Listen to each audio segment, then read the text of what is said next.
சென்னை மாநகர காவல்துறையில் பணிபுரியும் காவலர்களின் மன அழுத்தத்தை குறைக்க முதற்கட்டமாக 10,000 போலீசாருக்கு யோகா பயிற்சி அளிக்கப்படுகிறது.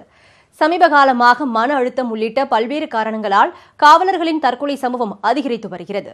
எனவே காவல்துறையினரின் மன அழுத்தத்தை போக்கி மன உறுதி அளித்திடும் வகையில் சென்னை மாநகர காவல்துறையினருக்கு யோகா பயிற்சி இன்று முதல் அளிக்கப்பட உள்ளது. முதற்கட்டமாக இன்று சென்னை எழும்பூர் ராஜரத்னம் மைதானம், அம்பத்தூர், மாதவரம், வேப்பேரி, பரங்கிமலை உள்ளிட்ட 13 இடங்களில் மனவள கலை புத்தாக்க பயிற்சி நடைபெற்று வருகிறது. சென்னை எழும்பூரில் நடைபெற்ற யோகா பயிற்சியில் சென்னை பெருநகர காவல்துறை ஆணையர் விஸ்வநாதன் மற்றும் சென்னை மாநகர காவல்துறை கூடுதல் இணை ஆணையர் சாரங்கன் உள்ளிட்டோர் கலந்து கொண்டனர். சென்னை எழும்பூரில் 1000க்கும் மேற்பட்ட காவலர்கள் மனவள கலை பயிற்சியில் ஈடுபட்டனர். காவலர்களுக்கு 30க்கும் மேற்பட்ட பயிற்சியாளர்களை கொண்டு பயிற்சி அளிக்கப்பட்டது. பயிற்சி குறித்து பேசிய சென்னை மாநகர காவல்துறை ஆணையர் விஸ்வநாதன், அடுத்த வாரம் 2ஆம் கட்டமாக 10,000 போலீசாருக்கு யோகா பயிற்சி அளிக்கப்பட உள்ளதாகவும், தேவைப்பட்டால் காவல்துறையினருக்கு உளவியல் ரீதியான ஆலோசனைகள் வழங்க ஏற்பாடு செய்யப்படும் என்றும் கூறினார்.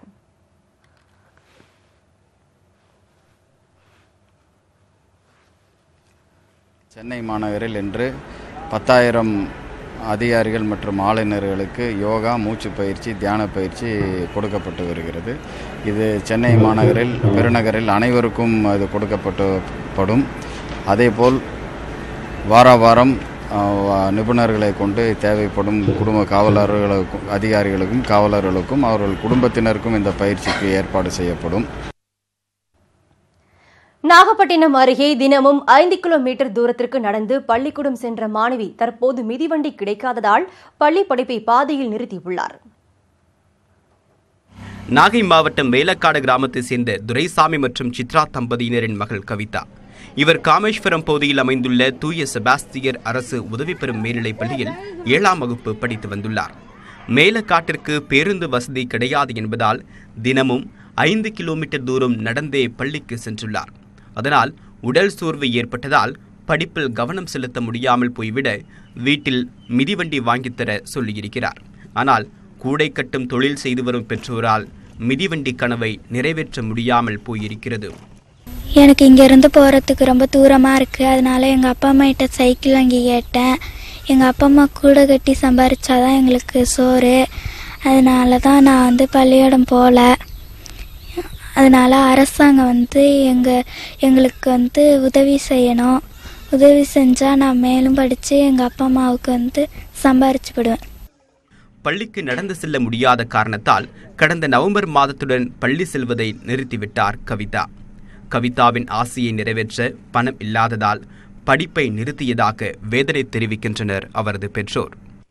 நான் அன்னாடு 3 பொண்ணு வச்சுக்கிட்டு நாங்கள் பிற கஷ்டத்தில் ஒரு கூடை கட்டினா தான் நாங்கள் அந்த கூடை கட்டி நாங்கள் 2 பேரும் கட்டி உழைச்சி அதில் ₹1 மிச்சம் பண்ணால் தான் எங்கள் பிள்ளைகளை படிக்கிற மாதிரி இருக்குது. அந்த மாதிரி எங்கள் குழந்தைகளை படிக்கிறது அரசாங்கம் பார்த்து ஏதோ உத்தரவு செஞ்சு அந்த மாதிரி எங்களுக்கு வீடு வசதியை எனக்கு ஒன்று போட்டு கொடுக்க, என் பிள்ளைய வசதியாக இருக்கணும். அந்த வீட்டில் படித்தா தான் பள்ளிக்கூடம் செல்கிற மாதிரி இருக்குது, பள்ளிக்கு செல்கிற மாதிரி இருக்குது. இது பற்றி தகவல் அறிந்த அவ்வை, நோக்கியா, சேவ் தி சில்ட்ரன் போன்ற குழந்தைகள் பாதுகாப்பு அமைப்புகள் மாணவியின் இல்லத்திற்கு சென்று பெற்றோரிடம் பேசியுள்ளனர். அவர்களின் முயற்சியால் 5 மாதங்கள் கழித்து மாணவி கவிதா மீண்டும் பள்ளியில் சேர்க்கப்பட்டுள்ளார். கிராமப்புறத்தில் தமிழ் வழியில் படிக்கக்கூடிய தனியார் பள்ளியில் படித்தா கூட தமிழ் வழியில் படிக்கக்கூடிய பிள்ளைங்களுக்கு சைக்கிள் வசதி, வாகன வசதிங்கிறது இல்லை. அந்த சூழ்நிலையில் சில பிள்ளைங்க ட்ராப் அவுட் ஆகிறதுக்கான வாய்ப்பு நிறையா இருக்குது. அதனால் தமிழ் வழியில் படிக்கக்கூடிய அந்த குழந்தைகளும் கொடுக்கலாம். அந்த மாதிரி ஒரு குழந்தை தான் வர்றதுக்கான சூழ்நிலை சரியில்லை அப்படிங்கிறதுக்காக ட்ராப் அவுட் ஆகிட்ட அந்த பொண்ணுக்கு குழந்தைகள் பாதுகாப்பு கமிட்டி மூலமாக குழந்தையினுடைய பெற்றோரையும் குழந்தையையும் அவங்க கேன்வாஸ் பண்ணி இப்போ கொண்டாந்து இங்கே எங்களுடைய பள்ளியில் சேர்த்துருக்காங்க. அவங்கள நாங்கள் தொடர்ந்து படிக்க வைக்கிறதுக்கு நாங்கள் முயற்சி பண்ணுறோம். பள்ளியில் சேர்ந்தாலும் கவிதாவின் நெடுந்தூர நடை மட்டும் இன்னும் நிற்கவில்லை. மிதிவண்டி கிடைக்குமா அல்லது ஊருக்கு பேருந்து வசதி வருமா என்று ஏக்கத்தோடு தினமும் 10 கிலோமீட்டர் தூரம் நடந்து பள்ளி சென்று வருகிறார் கவிதா. நியூஸ் 18 செய்திகளுக்காக நாகப்பட்டினத்திலிருந்து சகாதேவன்.